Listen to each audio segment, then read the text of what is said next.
여러분 안녕하세요. 전주 MBC 초대석 반갑습니다의 송호성입니다. 루마니아의 한 시인이 그랬죠. 시인이라는 존재를 잠수함 속에 토끼로 비유를 했습니다. 잠수함 안에 산소가 희박해지면 토끼가 가장 먼저 반응을 했기 때문에 2차 세계대전 때는 잠수함 안에 토끼를 태우고 다녔다고 그럽니다. 마찬가지로 우리 사회에 문제나 무순이 있을 때 가장 먼저 예민하게 그리고 아프게 반응하는 사람들이 있죠. 바로 시인이 아닐까 싶습니다. 시대의 아픔을 가장 먼저 느끼는 사람들. 네, 이런 시인이 우리 주변에 있다라고 하는 것이 얼마나 다행스럽고 또 축복스러운 일이 아닌가 하는 생각을 해보게 됩니다. 전주 MBC 초대석 반갑습니다. 오늘 모실 분은요, 여러분 많이 반가워하실 것 같습니다. 안도현 시인입니다. 안녕하세요. 예, 안녕하세요. 예, 반갑습니다. 예, 그 구이에 그 작업실이 있지 않습니까? 예, 참 그래서 산청 경기에 좋은 곳인데. 예, 올 여름에는 뭐 자주 좀 갑니다. 거기 가서 물소리도 듣고 예. 또 양철 지붕에서 떨어지는 빗소리도 듣고 올 여름에 좀 자주 가는 양철 편입니다. 지붕이군요. 네. 구이에 그 작업실이. 네, 네. 뭐 요즘에는 시작업 안 하지 않습니까? 뭐 절필을 선언한 이후로. 뭐 절필 선언이라기보다 한 1년 됐나요? 시를 잠시 쓰지 않겠다. 예, 뭐 다른 건 다 쓰시고 예. 시만 이제 예, 안 쓰시는 거죠. 잠시 쓰지 않겠다고 했는데 오히려 저는 그 시를 쓰면서 늘 고민했던 것들을 하지 않게 되니까 네. 오히려 요즘 굉장히 편하고 제 나름대로는 굉장히 행복합니다. 편안하세요? 시하고 멀리 떨어져 있으니까. 근데 원인 모를 은근한 불안감 이런 건 안 생기십니까? 그 초기에는 있었어요. 내가 이거 이러다가 시를 영영 못 쓰게 되는 건 아닌가. 네. 그 시를 손에서 놓게 되면 뭐 하지? 뭐 이런 생각을 했는데 정신적 압박감에서 좀 풀린 상태에 뭐 그렇다고 할 수 있습니다. 있다라고 예. 볼 수 있는데 또 시인이 시를 써야 되는 거 아닌가 하는 생각도 들고요. 안도현 시인을 좋아하는 저도 그렇습니다만 많은 분들이 너무 안타까워하지 않을까 하는 생각도 듭니다. 그 전에는 그 시가 언제 올까? 이렇게 잠자리에 들기 전에도 시가 오면 내가 받아 적어야지. 네. 하고 이렇게 머리맡에 메모지도 놔두고. 그러셨어요? 뭐 그렇게 잠들 때도 있었는데 네. 요즘은 그것 자체를 기다리지 않으니까. 그럴 필요가 없겠죠. 예. 시를 안 쓴다고 마음을 먹고 지금 실행에 옮기고 계시니까. 그렇습니다. 그래서 뭐 이렇게 보고 듣고 네. 느끼고 하는 것들을 전에는 어떻게 하면 시로 쓸까라고 고민을 했는데 지금은 그런 고민은 하지 않고 있습니다. 예. 쉬시면서 그래도 또 큰 작업을 해내셨더라고요. 여기 책이 있는데 백석 평전. 예. 이야, 이렇게 두툼한 책을 쓰셨네요. 예. 기간이 얼마나 걸렸습니까? 저는 뭐 백석이라는 시인을 워낙 좋아하기도 하고 그래서 아주 오래 전부터 이 사람 생을 내가 재구성해야 되겠다. 네. 한 10여 년 전부터. 준비는 뭐 10년 네. 전부터 했군요. 그렇게 했고 좀 본격적으로 자료를 모은 것은 한 2년쯤 되는 것 같고요. 네. 책을 이제 쓰게 된 것은 역시 또 시를 잠시 잊어먹고 있으니까. 네. 좀 여유도 있는 거 아니겠어요? 맞습니다. 그래서 또 이런 약간 도톰한 책도 쓰지 않게 됐나 싶습니다. 예, 그 시 가운데 백석 생각이라고 하는 시가 있잖아요. 왜 백석 평전을 쓰셨는가가 뭐 나름대로는 여기 조금은 우리 안도현 시인의 마음이 담겨 있는 시가 아닌가 하는 생각이 들어서 제가 한번 낭송을 해볼 텐데 괜찮겠습니까? 아이고, 고맙습니다. 통영 바다는 두런두런 섬들을 모아 하숙을 치고 있었다. 밥 주러 하루에 2번도 가고 3번도 가는 통통배. 볼이 오목한 별, 눈 푹 꺼진 별들이 글썽이다 샛눈 뜨는 저녁. 충렬사 돌층계에 주저앉아 여자 생각하던 평안도 출신이 있었다. 괜찮습니까? 아이고, 저보다 훨씬 잘했습니다. 예. 그 평안도 출신이 백석이죠. 맞습니다. 이 네. 백석이 1912년에 평안북도 정주 출신이거든요. 네. 근데 뭐 백석을 우리 일반인들이 또 잘 모르시는 분들이 있을 것 같아서 잠시 소개해드리면, 예, 그러시죠.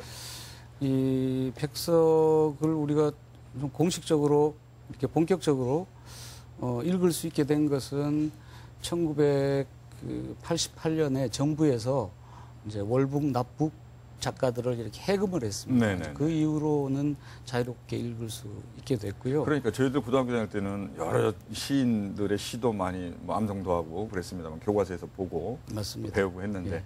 백석에 대해서는 몰랐거든요. 아마 학교 다니실 때 많이 배웠던 시인들로는 뭐 김소월, 또 한용문, 네네. 윤동주, 네, 그렇죠. 그렇죠. 예. 이제 그렇게 기억하는 분들은 연세가 좀 있다는 뜻이고요. 네. 그리고 백석을 기억하는 또 어떤 세대가 있다면 조금 저보다는 훨씬 젊은 세대. 그러면 요즘에 백석 시인이 교과서에 나온다는 얘기입니까? 그럼요. 이 백석은 그냥 교과서에 나오는 게 아니라 지금 중고등학교 국어 교과서에 네네. 시가 제일 많이 실려 있는 시인 두 사람을 꼽으라면 백석하고 김수영 네. 시인이 제일 많이 실려 있고요. 네. 그리고 몇 해 전에 그 어떤 그 문학 잡지에서 그 지금 현역 시인들한테 그 설문조사를 했습니다. 당신들이 제일 좋아하는 시인이 누구냐 이렇게 물으니까 백석 시인이 역시 단연코 시인들이 좋아하는 시인으로 네네. 이렇게 꼽히기도 했습니다. 예. 편견이라고 하는 게 뭐 가까이서 지켜보기도 하고 또 뭐 배워보기도 하고 뭐 대화도 나눠보고 그런 가운데 이제 나오는 경우가 많지 않습니까? 네. 이거는 뭐 전혀 그게 아니잖아요. 그러니까 어려움이 굉장히 오로지 많았을 남은 것은 텐데. 작품밖에, 작품밖에 없는 없고. 거거든요. 뭐 자료 쪼가리 뭐 이런 것들밖에 없었을 텐데요. 예. 특히나 북한에 계셨고 어떻게 이렇게 두툼한 평전을 그렇게 만드셨는지 모르겠어요. 그래도 뭐 저는 이번에 그 백석평전 쓰면서 예. 뭐 제 나름대로 소득이 있다면 통영에 지금도 가면 연세가 99살 된 할머니가 계세요. 네네. 하여튼 수소문회에서 그분을 만나서 또 그 이야기를 좀 듣게 되고 했던 게 뭐 저한테는 아주 좀 굉장히 생생하게 살아있는 어떤 소득이었던 것 같습니다. 네네네. 그 충렬사 돌층계에 주저앉아 여자 생각하던 평안도 출신이 있었다. 네. 그 여자 생각이 박경련. 그렇습니다. 예. 예. 그 돌층계에 혹시 앉아보셨습니까? 물론 앉아봤죠. 네. 자, 근데 백석이 모던보이로 이렇게 알려졌고 굉장히 잘생겼고 또 뭐 공부도 많이 했고 말이죠. 영어도 또 러시아어도 예. 아주 잘하는 재능을 가지고 있었던 분 아니겠어요? 네. 그런데 이렇게 참 훌륭한 시를 쓰셨던 백석인데 북한에서는 시작 활동을 제대로 못 하셨잖아요. 예. 굉장히 비통한 심정도 있었을 것이다. 굉장히 아쉽죠. 예. 백석이 그 1960년대 초반에 몇 편의 시를 발표하긴 했습니다. 북한에서. 근데 그게 상당수의 시들이 그 북한의 김일성 체제를 그냥 찬양하는 일색의 시들이 많고 그 고민을 아마 했을 것 같습니다. 그러니까 일본 유학파에다가 뭐라고 할까요? 굉장히 모던한 사람이 백석인데 그 체제와 갈등을 굉장히 많이 했을 것 같고요. 이 북한 문학사, 지금의 북한 문학사에서도 이 백석을 완전하게 아직 복권시키지 않고 있습니다. 근데 약간은 그런 조짐이 보입니다. 이게 뭐냐면 이 남쪽 사회에서 88년 이후에 이 백석에 대한 일종의 좀 과장하면 신드롬 같은 게 있습니다. 시인들이나 이 독자들한테. 그래서 그 영향인지 북쪽 사회에서도 이제 그 북한 조선문학사 같은 데 보면 이제 조금씩 언급하기 시작하는 게 또 백석이기도 합니다. 네. 자, 오늘 뭐 안두현 우리 작가에 대한 얘기를 반갑습니다. 이 시간에 좀 나눠보기 위해서 모신 건데 백석 얘기만 많이 한 것 같아요. 예. 이제 언론에서 절필선언이라는 말을 딱 잘라서 표현을 하니까 이게 굉장히 막 심각하고 뭐 곡기를 끄는 것처럼 그런 느낌을 갖도록 해주는데요. 그런데 저는 그 20대 때 문학 공부를 시작하면서 그 제가 쓰는 이 작품 속에 우리 사회의 어떤 모순들을 어떻게 반영하고 또 어떻게 방향을 조금이라도 이렇게 제시할 수 있을까를 고민을 쭉 해온 사람의 하나로서 이게 어떤 그 벽에 부딪혔다고 생각될 때는 그 벽을 뚫고 벽을 타고 오르려는 노력도 필요하지만 잠시 쉬는 것도 그 벽에 대한 또 저항의 방법 중에 하나가 아닐까. 네. 뭐 이렇게 생각을 하고 있습니다. 예, 예. 처음 우리 그 안도현 그 작가가 안도현 작가라고 하는 게 좋습니까? 시인이라고 하는 게 좋습니까? 저는 시인이라는 말이 훨씬 더 많이 들은 것 예, 같습니다. 예. 그렇게들 부르시는데 또 작가라고 하는 분도 있어서 안도현 시인이 좀 세상에 알려지게 된 것이 서울로 가는 전봉준 이거 내놨을 때죠. 그때가 아주 젊었을 때죠. 그렇습니다. 그때 대학 4학년 때 4학년 됐나요? 예. 예, 예. 어떻게 해서 이런 작품을 쓰게 되셨나요? 제가 이제 고향은 저기 경상북도 예천인데 1980년에 이제 그 전라북도로 와서 그 이후로 살게 됐거든요. 네.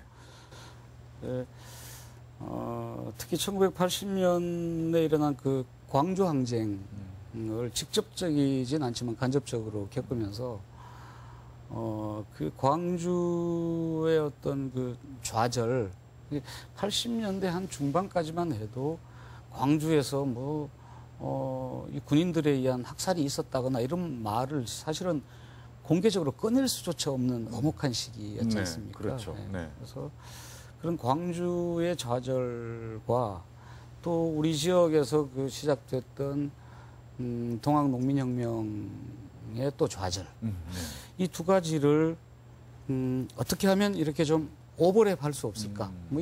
이 고민을 좀 할 때였어요. 그래서 동학농민혁명을 이야기하면서 비록 비유적으로나마 광주를 이야기할 수 있겠구나 네. 해서 쓰게 된 게 그 서울로 가는 전봉준입니다. 예, 예. 그 어떻게 보면 좀 불온한 사상이 담겨 있는 작품이었을 텐데. 아닙니다. 그때는 굉장히 신선한 역사의식을 가지고 있다 이렇게 들었어요. 예, 신춘문예에 또 딱 당선이 됐단 말이에요. 예. 자, 동학혁명 기념해 올해 그 2주가 배라고 그러잖아요. 예, 특별히 남다른 그 생각이 드시겠어요? 그러니까요. 사실 120년 전이라면 멀다면 멀고 또 아주 가깝다면 가까운 시기인데 아직도 그 동학농민혁명에 대한 그 제대로 된 평가가 이루어지지 않고 있고 심지어 정부의 그 공식 기념일조차도 자치단체 간의 그 이견으로 아직 합의를 보지 못하고 있는 게 저는 굉장히 안타깝고요. 그리고 특히 전라북도 지역은 전라북도 지역이 바깥으로 내놓을 수 있는 게 많이 있지만 그중에 우리들의 어떤 정신을 내놓는 게 있다면 저는 동학농민혁명 정신이라고 생각하거든요. 그래서 좀 더 다양하게, 좀 더 구체적으로 이런 그 동학을 좀 선양하는 사업들이 이루어졌으면 하는 바람이 있습니다. 예. 그 시 쓰시는 분들, 이렇게 유명한 그 시인에게 주변 분들이 어떻게 하면 시를 잘 쓸 수 있습니까? 이런 질문 가끔 하시죠? 예. 뭐 제가 또 학교에서 그 문예창작과에 있다 보니까 예. 또 학생들한테 늘 듣게 된 질문도 이제 그런 건데요. 그래서 저는 시 쓰는 일에 있어서 선천성이라는 것은 없다고 생각을 합니다. 네. 예. 결국 그 습작과 훈련일 텐데요. 이제 첫 번째로 꼽을 만한 것은 역시 그 독서 읽기겠죠. 얼마큼 많이 읽는가. 예. 그리고 또 하나를 꼽으라면 이 세상의 모든 것들을 이렇게 좀 연애하는 감정으로 대해라 하는 거죠. 네. 그러니까 뭐 저게 나무를 내가 시로 쓰기 위해서는 저 나무하고 연애한다는 생각이 없으면 그 나무를 온전하게 이해할 수가 없는 거라고 생각하거든요. 예. 뭐 사람뿐만이 아니라 다른 사물하고도 늘 연애하는 심정으로 이렇게 하루하루 살아가시겠네요. 그렇게 하려고 노력은 하죠. 그래야만 우리가 사는 일상이라는 게 늘 이렇게 되풀이되는 거여서 되풀이되는 것은 익숙하지만 사실은 좀 지겨운 거거든요. 그래서 기왕이면 똑같은 것도 좀 새롭게 보려고 하는 네.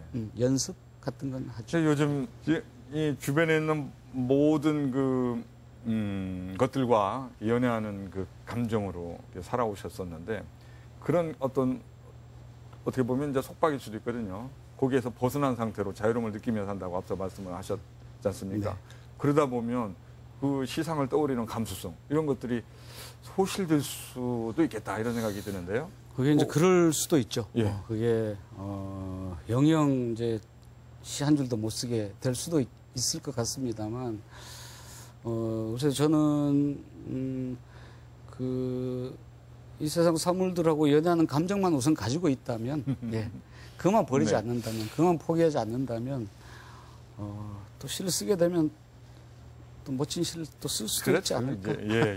그동안 쉬었다가 이제 생각합니다. 적어도 어느 정도 이제 그 뭐 달인의 경지라고 할까요? 요즘 달인 많이 하는데 시 쓰는 데 있어서는 그런 입장에 계신 분이기 때문에 뭐 몇 년 정도 쉬었다 하더라도 시 쓰는 데는 아무 지장이 없을 것 같고 더 훌륭한 시가 나올 것 같다는 생각이 들어요. 고맙습니다. 예. 자, 요즘 예전에는 뭐 저희들 젊은 시절에 시집 가지고 다니면서 시를 좀 이렇게 암송도 하고 또 열심히 읽기도 하고 했었는데 요즘은 어떤가요? 그러니까요. 좀 전에 제가 젊은 시절보다도 그 시를 많이 읽지 않는 것은 분명한 것 같습니다. 사실 시보다 재미있는 게 훨씬 많거든요. 네. 시보다 영화가 더 재미있고 네. 시보다 스마트폰을 꺼내고 있으면 그 안에 훨씬 재미있는 것들이 많이 있는 건 사실인데, 근데 시하고 점점 멀어질수록 그 휴대폰, 스마트폰을 어른아이 할 것 없이 가지고 있는 사람들은 점점점 그 속으로 빠져들어서 자기 자신만 보게 되는 거거든요. 근데 시를 그래도 좀 읽어줘야만, 시를 읽어야만 이 세상이 나 혼자 있는 곳이 아니다. 이 세상은 나만 있는 곳이 아니고 너도 있고 그도 있는 곳이다 라는 것을 조금이라도 깨우칠 것 같고요. 그리고 젊은 연애하는 친구들이 나는 시집을 연인한테 좀 선물하는 네. 좀 그런 멋진 친구들이 좀 많았으면 좋겠다 이런 그 바람도 있습니다. 예. 어느 시인의 시집이든지 간에. 그럼요. 예. 자, 이 안도현 시인을 좋아하시는 분들이 굉장히 많아요. 우리 지역에도 뭐 특별히 많은 줄 알고 있습니다. 근데 시를 안 쓰시니까 굉장히 같이 마음 아파하고 있을 거라는 생각이 듭니다. 예. 언제까지 이렇게 기다려야 되나. 새로운 시를 좀 보고 싶은데 하시는 분들이 있으실 텐데요. 마지막으로 그분들에게 한 말씀을 좀 해주시기 바랍니다. 당분간 시는 쓰지 않겠지만, 시 이외에 다른 걸로, 문학적인 발언이든 또 정치적 표현이든 할 수 있을 거라고 생각을 하고요. 그 뭐든지 좀, 숙성과 휴식의 시간, 있어야 된다고 생각합니다. 글 쓰는 사람도 30년 넘게 시를 쭉 써오다가 잠시 쉬고 있습니다만, 저 스스로도 다시 저 자신을 이렇게 좀 갱신하는 기회로 삼겠습니다. 네. 이 백석평전, 이건 제가 좀 읽어봐도 되겠습니까? 오판이 벌써 나왔다고 하는데 말이죠. 한 달 만에. 예, 좀 반응이 좋은 것 같습니다. 예, 또 많은 분들에게 우리 안도현 작가가 오늘날 있게끔 해준 시인이잖아요. 백석 시인이. 그렇다고 할 수 있습니다. 시인이 많이 알려지길 바라는 그런 마음을 지금 가지고 계신 걸로 알고 있는데요. 제가 이 자리에서 바라기는 또 이 백석 시인보다도 더 훌륭한 시를 많이 쓰시고 후대에 많은 사람들이 또 존경하는 그런 시인이 되길 바라겠습니다. 열심히 하겠습니다. 그래서 안도현 평전도 뭐 여기저기서 나올 수 있었으면 하는 생각도 들고요. 예, 오늘 감사합니다.